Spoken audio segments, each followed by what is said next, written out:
Hey everybody, today I want to talk about feathering our kayak paddles. I want to talk about why we do it, why we don't do it, and I want to show you how to set your feather properly so it works for you and your style of paddling.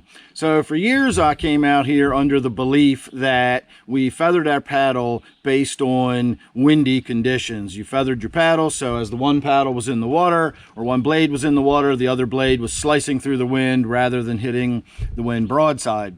So for years I never bothered to feather my paddle because I seldom came out on more than a breezy day.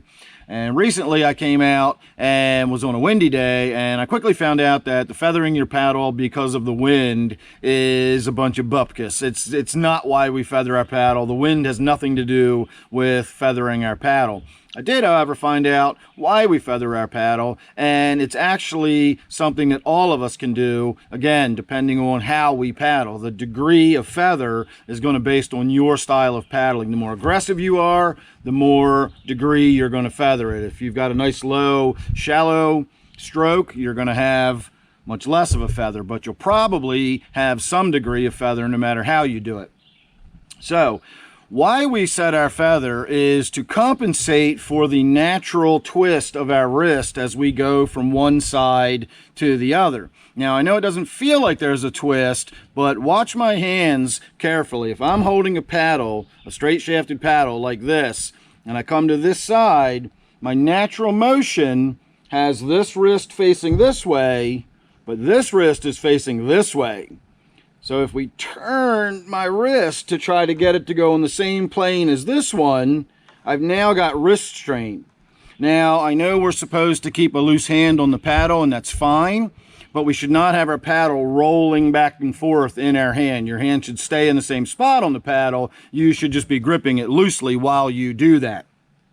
So, in order to set your paddle properly, if you've got a paddle that has one of those little clips that allows you basically infinite variability, that's great. Leave that clip open.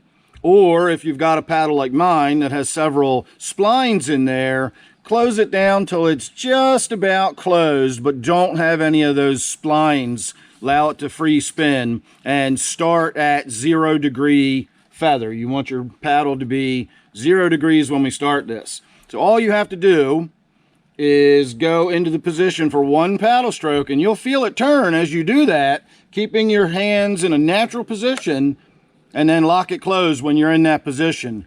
And when you come back, in my case, I know you can't see that, but it is 30 degree right hand paddle, and it's been a 30 degree right hand paddle every single time I have done that little test. It always goes into that same position and locks into place. So what that does is it now allows you a perfectly natural paddle when you go back and forth. I can't do it here because we're tied off to a log at the moment in very shallow water, but as we go from side to side, your arms twist naturally. A lot of people think that when you're going to feather your paddle, you have to do this weird rolling thing with your wrists.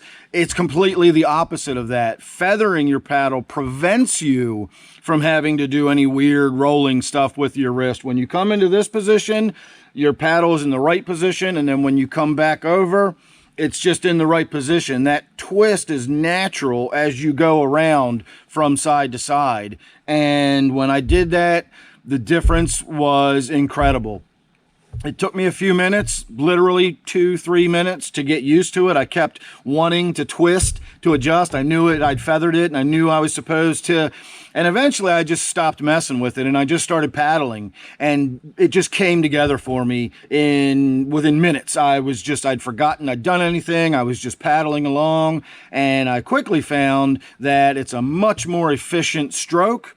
And over long distances, I'm much less fatigued, and I got much less wrist fatigue at the end of the day. I was really, really surprised at what a difference feathering my paddle properly made for me. So remember, set it at 0 degrees, keep it just almost locked, but allow it to free turn, and then mimic a paddling position, and then click it shut while you're in that position. And there should be, depending on what your normal stroke is, if you come up really high, you're going to have a much higher degree of feather. If you've got a nice shallow stroke, you're going to have a lesser degree of feather. But anytime you come around, your wrists are going to be on different planes, and that's going to be your degree of feather.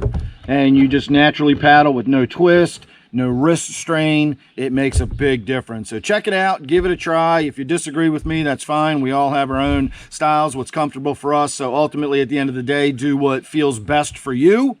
If you don't like the way I've suggested it, that's fine. Again, this is no instructions on how you have to paddle. It just made a big difference for me, and I wanted to share that with other people in case it helps you, especially in these longer paddles that you might go on. So thanks for watching. Make sure you're subscribed. Don't forget to check out my other channel, Everyday Fish Keeping. There should be a link down below to that. So thanks again, and I'll see you real soon.